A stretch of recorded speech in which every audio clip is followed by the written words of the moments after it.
What's going on, guys? I'm going to show you some economy picking today. I'm also going to leave you with some exercises so you can practice and incorporate these things into your playing so it sounds more diverse. So economy picking is usually used to blaze through scales at speeds you would not be able to reach at alternate picking. Yngwie Malmsteen does a lot of this. Surprisingly enough, there's a lot of songs where Paul Gilbert does this. So I want to go over these things, and this will actually help your technique and help you bring your playing to the next level. Alright guys, I want to go into some economy picking exercises with you. I'm going to give you the more fundamental kind of bedrock exercises that will enable you to grow on this kind of technique in a great way. And why I say this is because it's very important to learn the very minuscule kind of basics of this. And what I mean by that is this. Sometimes you need to break it down to a point where there's no confusion.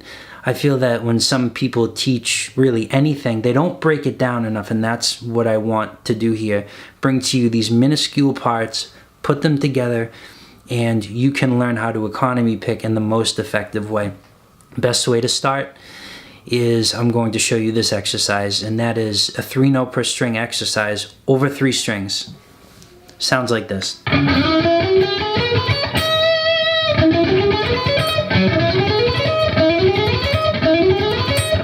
So, when we play this, the picking pattern is the most important part. You need to remember that the right hand is key here. So for this one, we're starting with a downstroke on the 9th fret of the G string. Then we're going to hit an upstroke on the 10th fret, downstroke on the 12th. Now, the important part, when we go between strings, because we're only doing 3-note per string patterns here, we just played 3 notes. Now we need to go to the next string to play the next 3 notes. This last note here on the 12th was a downstroke. You need to continue to the next string with a downstroke. So down, up, down, down, and that's on the B string with a downstroke. Now an upstroke on the 10th, downstroke on the 12th, continue that downstroke to the next string, high E on the 8th, up on the 10th, down on the 12th. So that's a very important one you want to learn, and I can't express enough how important it is to learn this exercise first, because you could learn it over 2 strings first, but many of the people I've taught, they kind of advance very quickly. And the reason I picked this exercise is because you could economy pick in different ways like this, or there's a greater amount of fretboard that you need to explore. But that's not a good place to start, and I've noticed a lot of people giving lessons do things like that. The reason I give this, as you see, I'm not moving all over the fretboard. The notes are very confined to one particular area. So that's a good one to start with. A very important exercise, and this is exercise number 2, that I would really like to show you, is where you utilize economy picking over 4 strings, but only one of those strings you're actually gonna play 1 note on. Sounds strange considering we were talking about economy picking a minute ago and you needing to be able to play 3 notes on each string. This is a very interesting one I don't see a lot of people using. But it goes like this. So if we're gonna use the same pattern, one of these I'm going to add a note to. One of these strings I'm going to add a note to. And I'm going to do that on the D string with my pinky, that's the first note, with a downstroke. Now the reason that is because we're going to do a mini sweep right away into the next string, which starts the pattern I just taught you a second ago.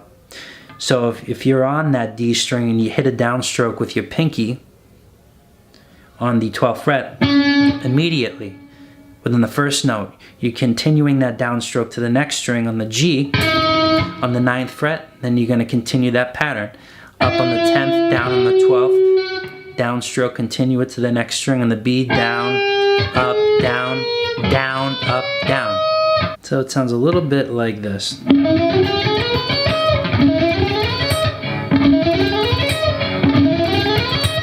So that's a good one to keep in mind. The next one you can do is it's a 3-note per string. And then you play 3 notes, but then you shift up a position and restart that down, up, down picking pattern. Let me show you that. So again, we're going to play the same, we're going to incorporate the same pattern I showed you in the first exercise, which was it started on the G string at the 9th and it worked its way through like that. But what we're going to do is on the D string, we're going to hammer on. Downstroke on the 7th, upstroke on the 9th, downstroke on the 10th. And then, so that's going to be the first part. Then we're going to shift up positions, down, up, down. On the 9th fret, upstroke on the 10th, downstroke on the 10th. So we're at a downstroke, but then we're going to continue with the first lick I showed you.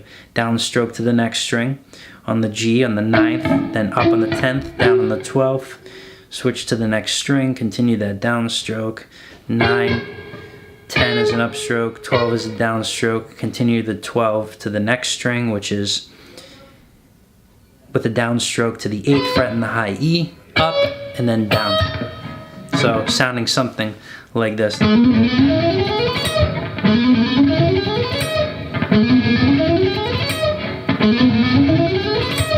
So that's also a good one to do. Now, the important part about this exercise I feel that should be taught to people is that you shift from one position and then work into your economy picking that way. So let's break down what I had just taught you, meaning the main differences. You got the same pattern in every exercise I showed you. So that was the first one.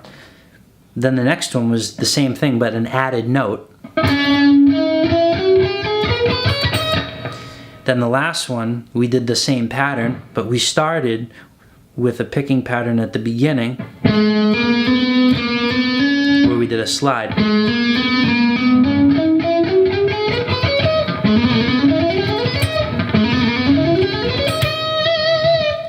So you can approach things that way.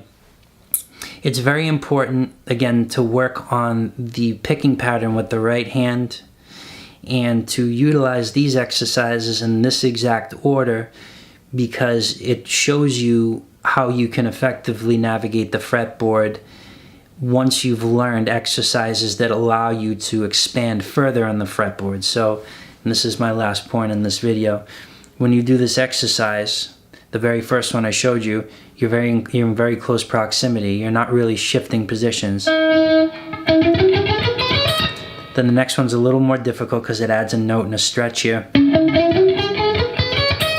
And now the very final exercise allows you to kind of move over the fretboard a little more, giving you a little more freedom. So if you learn these in this order, it will definitely help you navigate economy picking better. And again, this is a very good style that a lot of musicians should incorporate into their style.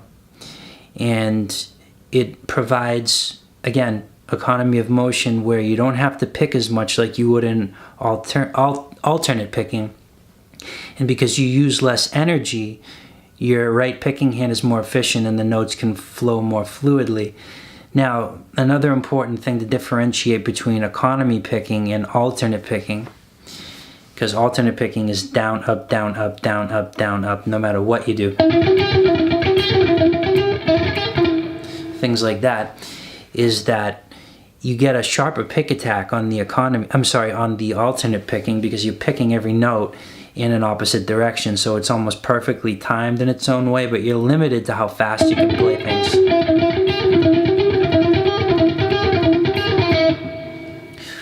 Whereas economy picking, you're very slightly moving your right hand.